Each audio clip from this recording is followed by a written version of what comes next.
और अब आपको ले चलते हैं सीधे राजस्थान विधानसभा, जहां पर बजट सत्र की कार्रवाई शुरू हो चुकी है।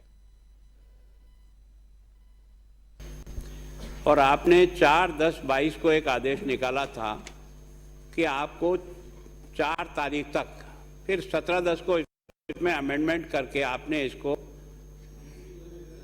7/11 तक एप्लीकेशन देने का आधार दे दिया और उसके आधार पर बच्चों ने एप्लीकेशन दे दी। वो कितनी बड़ी संख्या में कहाँ आई थी और उसको आपने 14 तारीख को इसको स्थगित किया। तो 14/11 को स्थगित, अभी अपन फरवरी में आ गए हैं, 4 महीने तक इसके ऊपर निर्णय नहीं करना, एक तो स्थगित किस कारण से किया और इसके कारण से कितने प्रार्थना पत्र लोगों का आए हुए आज की तारीख में वेटिंग में पड़े हुए।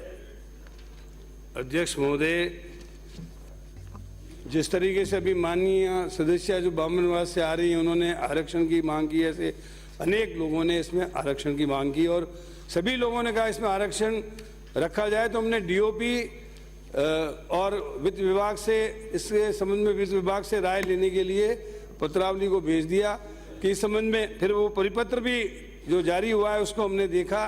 तो अब इस संबंध में अतिशीघ्र निर्णय कर लिया जाएगा और हम कोशिश करेंगे कि विद्या संबल योजना के माध्यम से रिक्त पदों को भर लें। जहाँ तक आपने मेरा पूछने का विषय, हाँ, जहाँ तक आपने बामनवास में 300 पदों की रिक्तियां हैं और कुल आवेदन 2606 आए हैं। और राजस्थान का यदि आप पूछें तो इसमें करीब करीब ये समझो कि 10,54,233 आवेदन पत्र आए हैं।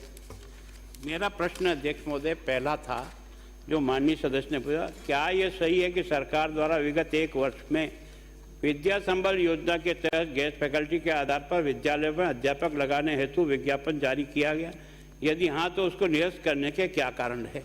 मैंने यही पूछा कि आपने जो विज्ञप्ति जारी की, एक आपने की थी 4/10 को और एक की थी 17/10 को, उसमें आपने एक टाइम टेबल दिया था, इस टाइम टेबल में आपको अप्लाई करना है, इसमें हमारी स्क्रूटनी होगी, इसमें हमारी जांच होगी, स्क्रूटनी हो गई, पदों के ऊपर एप्लीकेशन आ गया। मैंने पूछा था कितनी आई थी, इसमें केवल बामनवास नहीं पूछा है, सारी गेस्ट फैकल्टी का पूछा है और उसको आपने 14/11 के दिन निरस्त कर दिया। तो तब से लेकर आप 4 महीने हो गए, इन पोस्टों के ऊपर पढ़ाई की व्यवस्था क्या हो रही? मैंने ये नहीं कहा है कि इसको निरस्त कर दिया है, ये स्थगित किया गया है।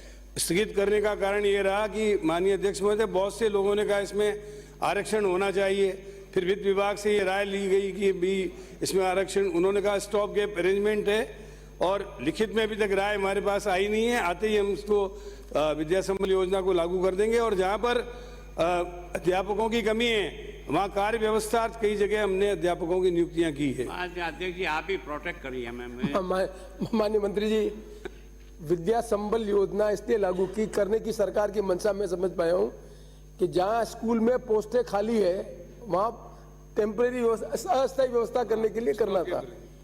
रिजर्वेशन का इशू इसलिए आया इसमें कि जब आपने एप्लीकेशन इनवाइट की तो नंबर ऑफ एप्लीकेंट ज्यादा हो गए। एक जगह पर आपने ये नहीं लिखा कि स्कूल होगा तो हर बच्चे ने एक ने 5-5, 10-10 जगह कर दिया तो संख्या आपकी 10 लाख हो गई।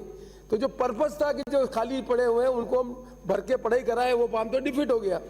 इसलिए माननीय सदस्य का प्रश्न और माननीय कटारिया जी के प्रश्न का उत्तर सरकार को एड्रेस करना चाहिए कि आप यदि सरकार विद्या संबल में गेस्ट फैकल्टी करना चाहते हो तो फिर गेस्ट फैकल्टी का अधिकार स्कूल को दे दो, वो अपने आप कर लेंगे, व्यवस्था कर लेंगे उसमें।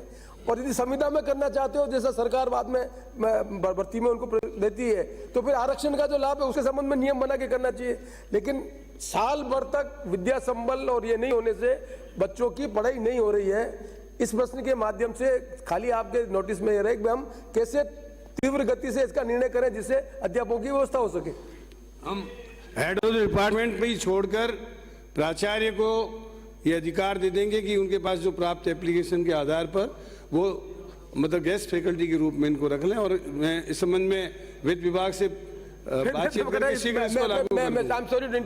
फिर प्रॉब्लम आएगी फिर वो जो ST SC के बच्चे रहेंगे तो आपको क्लियर कट रखना पड़ेगा कि इस स्कूल में 10 वैकेंसी है किसी स्कूल में, तो ST SC के रोस्टर के अनुसार प्राथमिकता देगी, तो उनका भी पूरा हो जाएगा, इनका भी पूरा हो जाएगा। तो दोनों चीजों को इनकॉर्पोरेट नहीं करेंगे तो फिर ये झगड़ा हो जाएगा। इसलिए मैं समझता हूँ कि इस बारे में पूरा स्पष्ट डायरेक्शन देंगे तो रास्ता निकलेगा।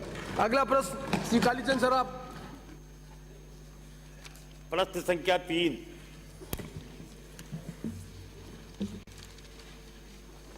अध्यक्ष महोदय, प्रश्न का नंबर 1। जी हाँ, माननीय विधायक महोदय द्वारा अपने पत्र दिनांक 9/3/22 को मुख्य कार्यकारी अधिकारी जिला परिषद जयपुर को उक्त कार्य की अभिशंसा की गई।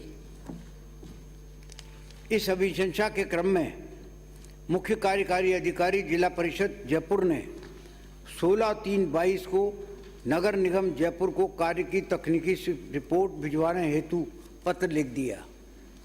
यानी कि 1 महीने के अंदर अंदर जिला परिषद के सीओ नगर निगम को पत्र लिख दिया। तकनीकी रिपोर्ट भिजवाने के लिए पत्र लिखा। इस संबंध में नगर निगम के द्वारा 12/4/22 को तकनीकी रिपोर्ट और भू स्वामित्व की रिपोर्ट जिला परिषद कार्यालय को प्रेषित कर दी गई। इसके पश्चात नगर निगम के द्वारा 16/5/22 को तकनीकी स्वीकृति जारी कर दी गई। 16/5 जारी कर दी गई। जिला परिषद के द्वारा उक्त कार्य की प्रशासनिक स्वीकृति 18/5/22 को एवं वित्तीय स्वीकृति 19/9/22 को जारी की गई। ये जरूर 4 महीने के डिले के बाद जारी की गई है। वित्तीय स्वीकृति, प्रशासनिक स्वीकृति जारी हो गई। प्रश्न का संख्या 2। जी नहीं, मुख्य कार्यकारी अधिकारी जिला परिषद से उक्त कार्य की स्वीकृति प्राप्त होने के पश्चात कार्यकारी एजेंसी जयपुर नगर निगम ग्रेटर द्वारा नियमानुसार निर्धारित प्रक्रिया के तहत में 16/1/23 को निविदाएं जारी कर दी गई। 5 महीने बाद कर दी गई, जिसे खोलने हेतु 30/1/23 नियत है। निविदा खोलने के उपरांत यथासंभव कार्य शीघ्र करवा दिया जाएगा।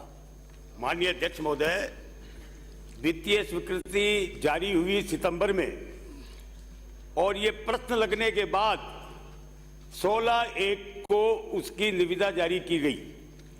यानी 5 महीने तक वित्तीय स्वीकृति जारी होने के बाद और ये इस प्रकार से, तो इसके लिए कौन अधिकारी दोषी है और उसके खिलाफ आप क्या कार्रवाई कर रहे हैं?